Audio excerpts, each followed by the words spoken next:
Buenas tardes, profesor. El día de hoy vengo yo a representar a mi equipo en el examen del primer parcial, el cual está constituido por mi compañero Oswil Leal Rodríguez y Núñez Velázquez Raimundo Javier, asimismo como su servidora Sánchez Justina Maizor. ¿En qué consiste este examen? Básicamente consiste en explicar toda la introducción de la base de datos que se nos dio a lo largo de este parcial. Pero para poder entender todo este tema, tenemos que comprender un concepto muy importante, el cual nos hará entender y abarcar un poco más el tema, el cual es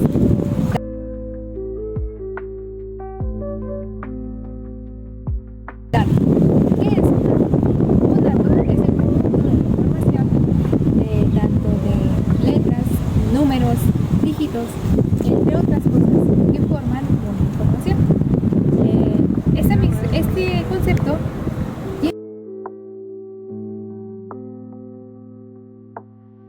tiene una historia un poco se podría decir que tiene una historia interesante. ¿Por qué? Porque se plantea que el primer concepto en el año 3000 a.C., el cual es digitus. Digitus proviene del vocablo latín que significa dedo de la mano del pie. Este se utilizó básicamente porque fue el primer sistema numérico que se utilizó en los inicios del ser humano, se podría decir. ¿Para qué? Para la contabilidad en su debido momento. Posterior a ello nos abarcamos al siguiente concepto, el cual es cálculo, o en latín calculus, que significa piedra. En ese entonces se ocupaban las piedras principalmente para hacer para distribuir bienes, entre otras cosas, y destacar que fue el segundo método numérico que se utilizó y ayudó a la evolución de la misma humanidad.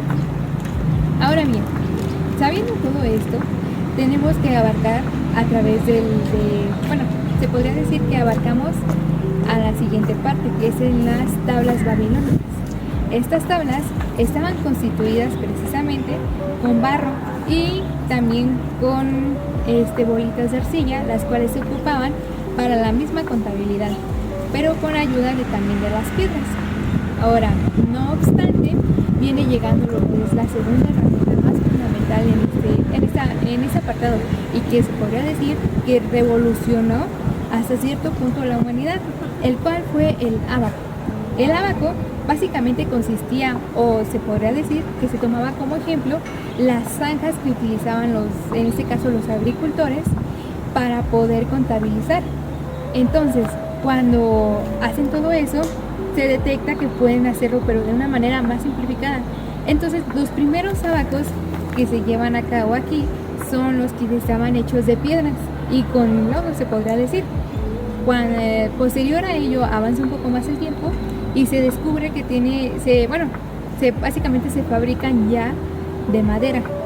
Ahora, con base a todo esto, se llega a lo filósofo, y también filósofo griego y político, el cual establece y adquiere todos los conocimientos necesarios que son ocupados para el ábaco y los plasma. Posteriormente viene a Plitos. En este caso, él era se puede decir que era un escritor. Entonces, lo que él hace era, se dedicaba a hacer enciclopedias. Entonces, básicamente, todos los conocimientos que él adquiera de los pasados llegan a él y, los escriben en las mismas enciclopedias. Estas enciclopedias las divulgan, se podría decir, y todo el pueblo los empieza a considerar un poco más esa información. No obstante, se llega a lo que son las piedras. Estas piedras se calculaban con datos astrológicos, así como calendarios en su debido momento, pues un poco más rudimentarios de piedra. Después de eso viene la llegada de las diferentes y de las diferentes herramientas que se ocupan. En este caso, por ejemplo, Aristóteles.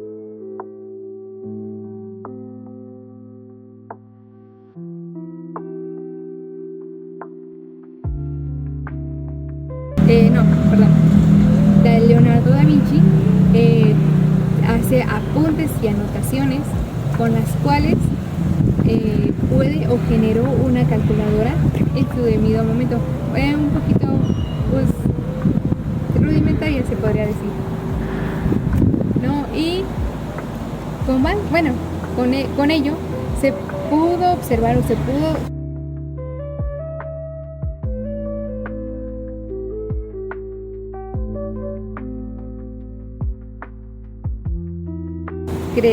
ver la creación del código binario ya establecido de una manera un poco más sólida. Ahora bien, con todo esto que se dijo, nosotros podemos decir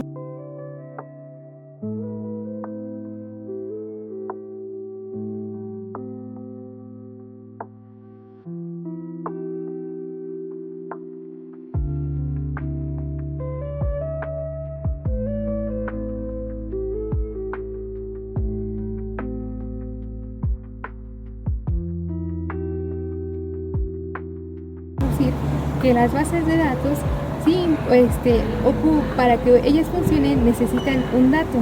Entonces, sabemos que tienen diferentes tipos de anatomía. Bueno, se podría decir que anatomías o están diferentemente hechas, pero para poder entender esto tenemos que saber qué es una base de datos. Una base de datos es el conjunto de datos, asimismo, que los cuales se guardan en un lugar de memoria, ¿cuál?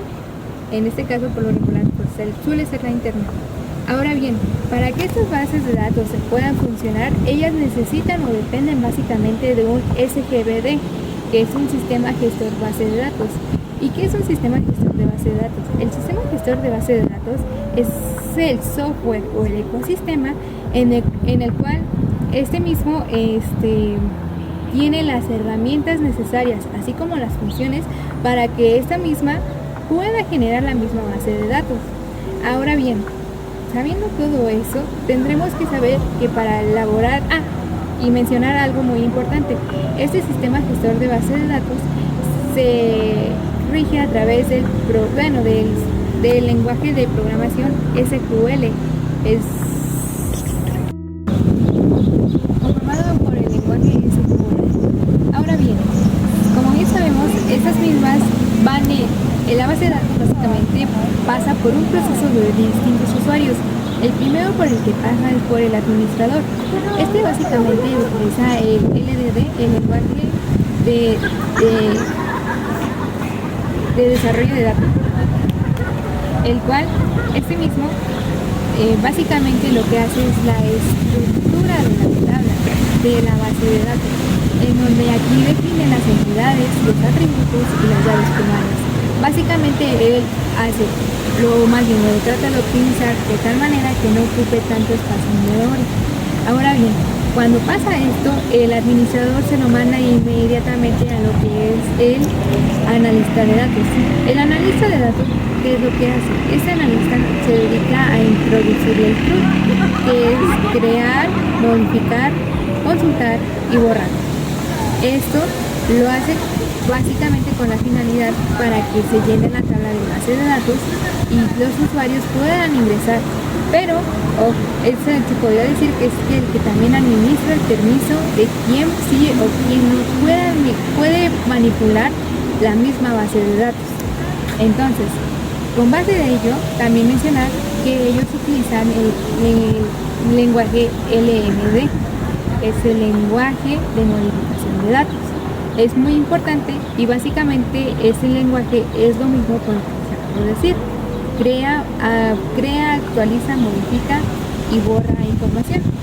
Ahora, con todo esto ya hecho, el analista se lo pasa al programador. ¿Y qué es lo que hace el programador? El programador lo único que hace es enlazar tanto la base de datos ya hecha con el programa que ya hizo. O sea, podría decir que es el intermediario para que los datos puedan entrar y la base de datos funcione y se llene de una manera correcta. No puede, se podría decir que el programador no puede modificar ni mucho menos gestionar o qué modificar o qué no poner en la base de datos. ¿Por qué? Porque él nada más es el encargado de meter los datos y al final pasa por el usuario final, que básicamente se le entrega lo que es el método objeto. ¿Qué es un método objeto? Básicamente es todo el programa ya compilado de una manera hecha. Entonces, lo que único que se le muestra al cliente básicamente es lo que y el resultado final de todo esto. Y por todos estos procesos pasa el proceso de datos. Ahora bien, mencionar que se cuenta con diversas restricciones en la base de datos para que no se rompa, se podría decir, o no caiga el sistema. Una de ellas, en las cuales es la más común, es que no se debe de meter tanto, ¿cómo se llama? IDs iguales. Se podría decir que no debe de haber redundancia en la base de datos. ¿Por qué? Porque si hay redundancia, la base de datos cae el sistema, ya no funciona. Entonces, para evitar esas redundancias, se actúan diferentes tipos de formas que más adelante se los estaré platicando.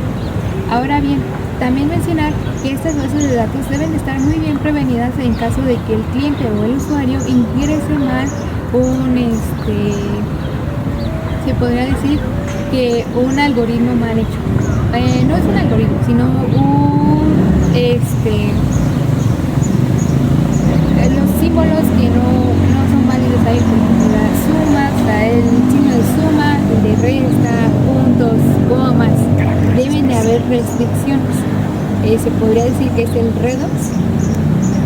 Entonces, eso es lo que también debe de ver tanto el analista como el administrador de bases de datos para que se evite ese tipo de cosas. No obstante, también mencionar que las bases de datos tienen un sistema también de almacenamiento. Por lo regular estos se llama almacenamiento, es un almacenamiento temporal. En algunos casos, que en este caso están alojados en la memoria RAM. Se puede decir que es algo muy común y que se puede encontrar ahí. No obstante, también se cuentan con lo que es ¿cómo se llama? La evaluación que se le hace a la base de datos. ¿Y esta evaluación en qué consiste? Esta evaluación lo que hace es que al momento de que se ejecute un programa, se ejecuta el programa principalmente, lo que hace el software es analizar todos los datos y verificar si en este caso se podría decir que si la lógica o encuentra algún error, lo que hace es botarlo. ¿Por qué? Porque no tiene o no cumple con los requerimientos necesarios para que pueda ser ejecutado. Eso, si no me equivoco, se llama una validación. Asimismo, esas validaciones se aplican dentro de las mismas bases de datos. ¿Por qué?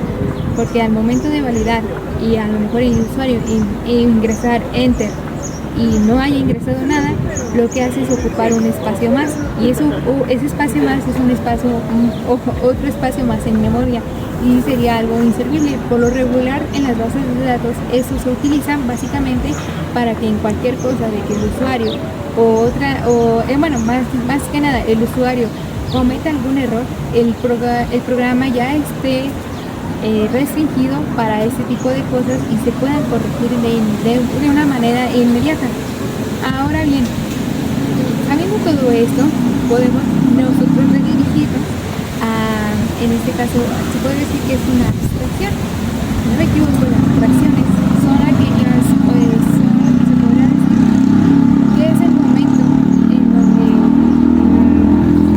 para empezar, la abstracción se divide en niveles, que también, son niveles, y esas mismas se impiden al usuario o a los diferentes usuarios visualizar el comportamiento de los datos en la base de datos.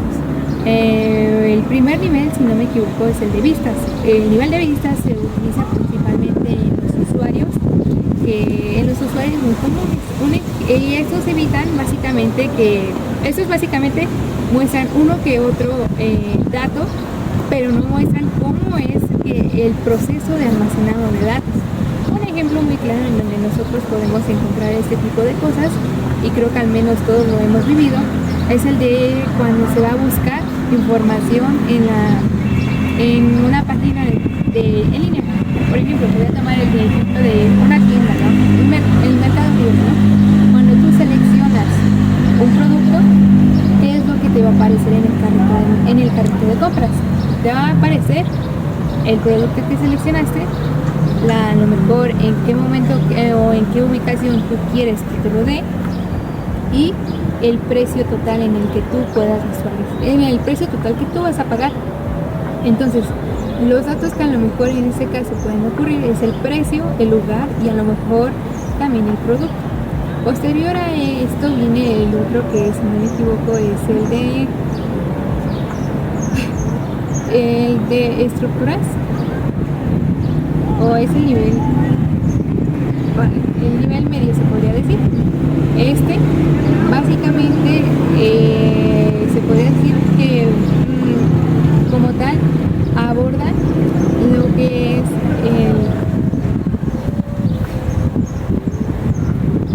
básicamente toma los modelos de base, el modelo de base de datos.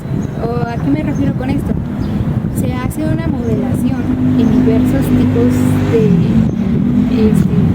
se hace una modelación en diversos programas, podrían decir, en donde se muestran cómo es que se interactúan en este caso los componentes de la misma base de datos.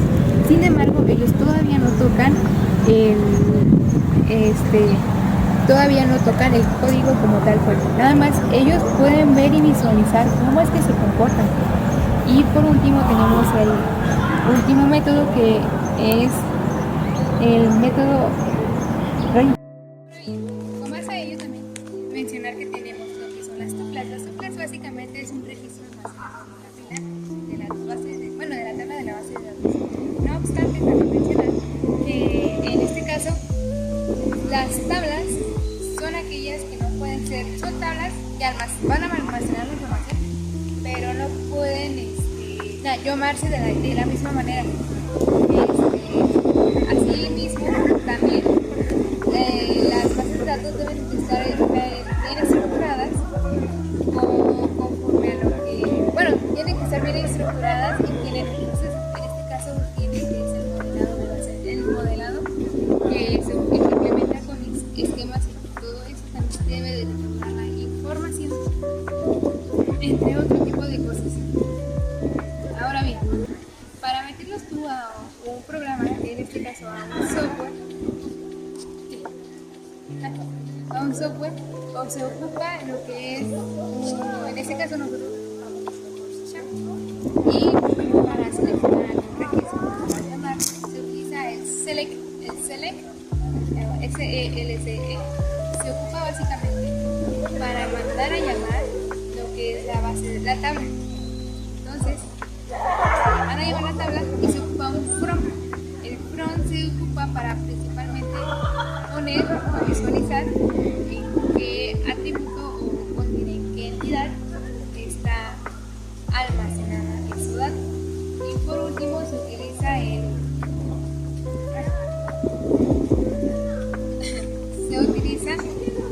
otra sentencia para mandar a llamar ese mismo. Mencionar de igual manera que se ocupa lo que es en este caso.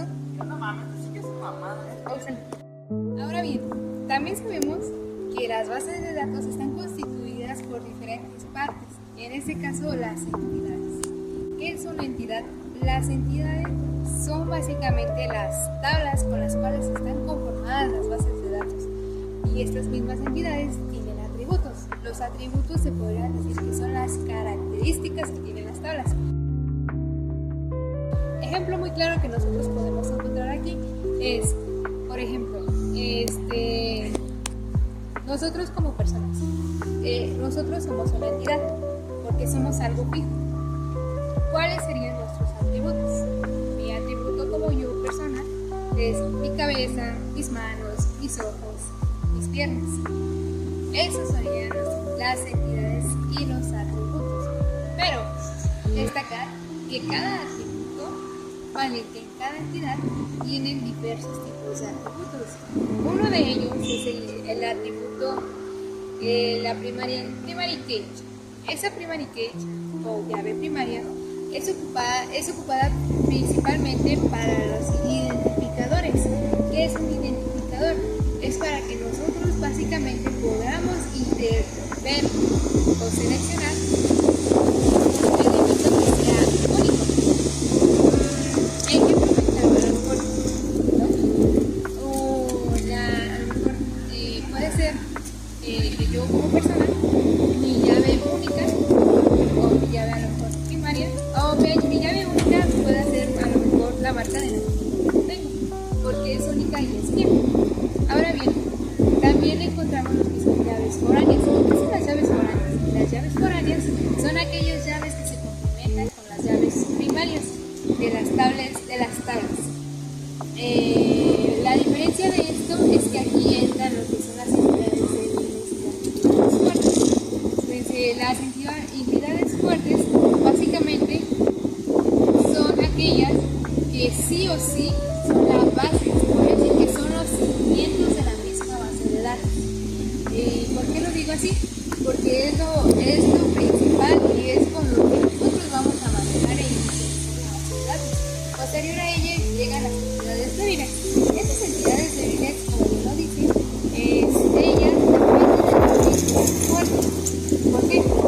Porque estas mismas se derivan de ella. Por eso son débiles.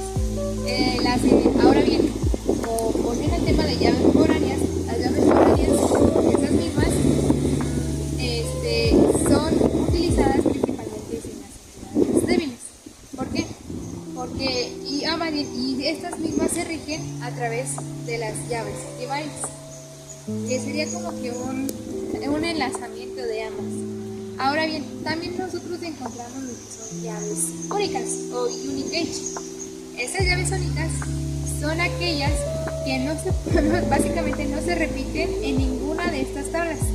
O sea, más bien que no se repiten en ninguna de estas tablas, tampoco como por ejemplo la entidad fuerte ni como la entidad débil. Nada más se podrá repetir en una. Ahora, mencionar algo muy importante. Las llaves únicas están diseñadas como identificadores, pero también no pueden quedar como valores nulos. ¿Por qué? Porque eso lógicamente sería algo erróneo. Ahora bien, destacando todo esto, también nosotros conocemos que se podría decir que que las entidades débiles se dejarán todas las llaves, tanto las únicas, las foráneas y las foráneas. Ahora bien, con base a todo ello, nosotros sabemos lo que son atributos atómicos. Esos atributos, pues, se puede decir que es la atomicidad, es la manera en la cual no se pueden separar. Un ejemplo muy claro y a lo mejor es tomado muy comúnmente es el nombre. El nombre no se puede separar. Por más de que tú lo quieras separar, hay ocasiones en las cuales ya no se puede separar. ¿Por qué?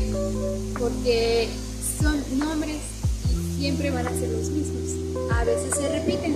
Ahí básicamente no se puede evitar lo que es la redundancia. Ahora bien, aclarar también que la redundancia es la duplicidad de los datos. Entonces, al momento de decir evitar redundancia, es evitar la duplicidad de los datos, que es algo muy importante.